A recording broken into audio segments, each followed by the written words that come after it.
وقت صبح شام تنہائی مجلس حضر سفر جس چیز کی مخالفت پہ اتر جائیں گے تو اس کی مخالفت ہی کرتے رہیں گے، اور جب کسی کی ہمدردی میں اتریں گے تو اتنی ہمدردی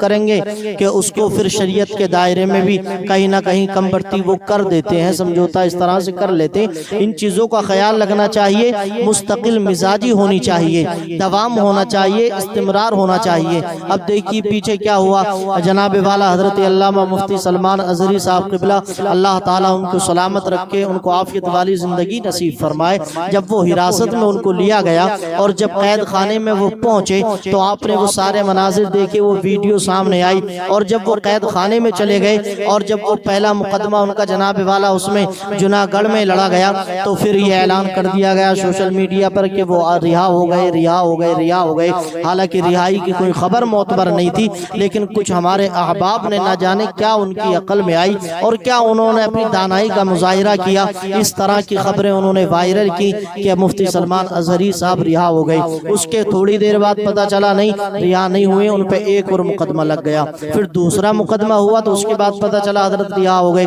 لیکن اس کے تھوڑی دیر بعد کچھ اور خبر آئی کہ نہیں رہا نہیں ہوئے ہیں، اس کیس سے ضمانت ملی، ابھی ایک کیس اور باقی ہے۔ پھر تیسرا کیس ہوا تو تیسرے کیس میں پتہ چلا کہ وہ رہائی ہونے والی ہے، بس نکلنے والے ہیں۔ ایک ایسا طوفان سوشل میڈیا پہ برپا ہو گیا کہ بس حضرت اب جیل سے نکلنے والے۔ آپ جانتے ہیں کہ الحمدللہ ہندوستان اور بیرون ہند جو سنی صحیح عقیدہ مسلمان ہیں، سنجیدہ مزاج رکھتے ہیں، امن و شانتی کو پسند کرتے ہیں، وہ مفتی سلمان ازہری سے محبت کرتے ہیں، ان کو فالو کرتے ہیں۔ تو آپ جو بھی خبر ڈالیں، جو بھی چیز شیئر کریں، اس کو ڈالنے سے پہلے 100% غور و فکر کر لیں کہ میری یہ پوسٹ کیا واقعی حقیقت پر مبنی ہے یا صرف میں اپنا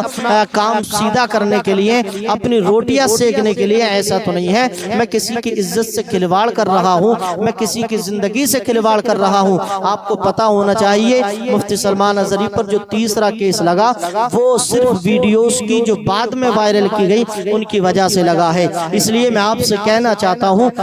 کہ ان ساری چیزوں پر آپ دھیان رکھیں، اور جناب والا باقی رہ گئی صحت کی، سلامتی کی، عافیت کی، عزت و ذلت کی، تو یاد رکھیں موت دینے والا اللہ ہے، عزت دینے والا اللہ ہے، جناب والا روزی دینے والا اللہ ہے، موت و حیات کا مالک اللہ ہے۔ ہم نے تو یہ سنا کہ ہمارے بزرگان دین بھی جیل گئے تھے، بڑے بڑے ہمارے علماء جیل میں گئے ہیں، اکابرین ہمارے جیل میں گئے ہیں، بہت سارے اللہ والوں کی ایسی فہرست ہے جنہوں نے زندگی بھر اللہ کی عبادت کی، قرآن کی تلاوت کی اور مصطفیٰ کریم علیہ الصلوۃ والتسلیم کی محبت میں زندگی گزارتے رہے، ہمہ وقت وہ دین کی ترویج و اشاعت کے لیے کمر بستہ رہے۔ تو ہم نے ان کی زندگی میں ایک ایسا موڑ بھی پایا کہ جب وہ دین کی تبلیغ کر رہے تھے تو ایک ایسا موڑ آیا کہ لوگ ان کی مخالفت پہ اتر گئے، اور جب کچھ نہ کر سکے تو ان کو اٹھا کر کے جیل میں ڈال دیا، قید خانے میں ڈال دیا۔ اللہ اکبر۔ علامہ فضل حق خیر آبادی کی مثال لے لیجئے، اگرچہ ہندوستان کے معاملے میں ان کو جناب والا اس طرح کی سزا دی گئی،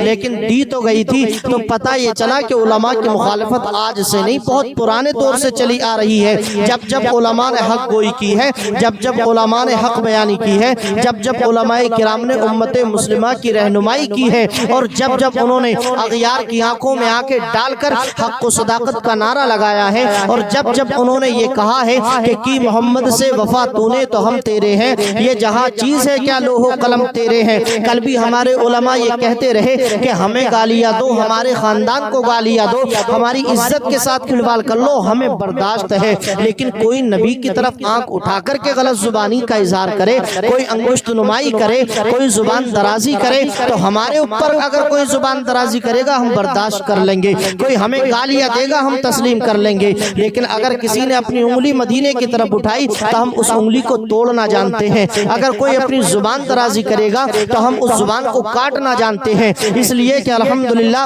کی محمد سے وفا تو نے تو ہم تیرے ہیں، یہ جہاں چیز ہے کیا لوح و قلم تیرے ہیں۔ یہاں ماننا یہ ہے، ہمارا عقیدہ تو یہ ہے، اگر محمد مصطفیٰ صلی اللہ علیہ وسلم کی محبت نہیں تو زندگی کا کوئی مطلب نہیں ہے، پھر ہمارے جینے کا کوئی مطلب نہیں رہ جاتا ہے۔ ہماری زندگی کی ایک ایک سانس عشق مصطفیٰ کے سانچے میں ڈلی ہونی چاہیے، ہماری ایک ایک سانس مصطفیٰ کریم علیہ الصلوۃ والتسلیم کی غلامی میں ہے، اور الحمدللہ ہر سنی، قادری، رضوی، چشتی مصطفیٰ کا غلام، غوث و خواجہ کا دیوانہ یہ عقیدہ رکھتا ہے کہ ہم سب کچھ برداشت کر سکتے ہیں، لیکن کوئی کوئی مصطفیٰ کی عظمت پر، ان کے تقدس پر، ناموس رسالت پر انگلی اٹھائے، ہم کبھی یہ برداشت نہیں کر سکتے۔ اس لیے ہمارا آج بھی عقیدہ ہے اور ہمیشہ یہ سنی کہتا رہے گا، چاہے مفتی سلمان اظہری ایک نہیں، ان جیسے لاکھوں سلمان اظہری قید خانے میں ڈال دیے جائیں، ان جیسے ہزاروں علماء کرام کو قید خانوں کی زینت بنا دیا جائے، لیکن حوصلے پست نہیں ہونے والے ہیں، جذبات ٹھنڈے نہیں ہونے والے ہیں، اس لیے کہ جذبات ہمیں کسی دنیا دار سے نہیں، ہمیں جذبات مصطفیٰ کی محبت سے ملتا ہے، ہمیں جناب والا ہمت مصطفیٰ کی محبت سے ملتی ہے، عشق رسول سے ملتا ہے، اور وہ تو ایسا عشق ہے، میرے امام نے کہا تھا، اے عشق تیرے صدقے جلنے سے چھٹے سستے، جو آگ بجھا دے گی وہ آگ لگائی ہے۔ اور رہی بات یہ کہ اگر زیادہ بولا جائے گا، زیادہ زبان درازی کی جائے گی تو زبان کاٹ لی جائے، زندگی سے ہاتھ دھونا پڑ جائے، تو یہ کیا بڑی بات ہے، ایک نہ ایک دن مرنا سبھی کو ہے۔ ہم نے تو یہاں تک سنا مفتی سلمان اظہری جب قید خانے میں جا رہے تھے تو انہوں نے کہا، سنو مولانا، ہر آدمی کوئی چوری کر کے جاتا، کوئی ڈکیتی کر کے جاتا ہے، کوئی زنا کے کام میں جاتا ہے، کوئی غداری کے معاملے میں جاتا ہے، مجھے فخر اس بات پر ہے کہ میں جیل بھی جا رہا ہوں تو مصطفیٰ کی محبت میں جا رہا ہوں، عشق رسالت میں جا رہا ہوں، جب تک بکے نہ تھے تو کوئی پوچھتا نہ تھا، تم نے ہمیں خرید کے انمول کر دیا۔ کسی نے کہا حضرت ایسا نہ ہو جان چلی جائے، تو کہنے لگے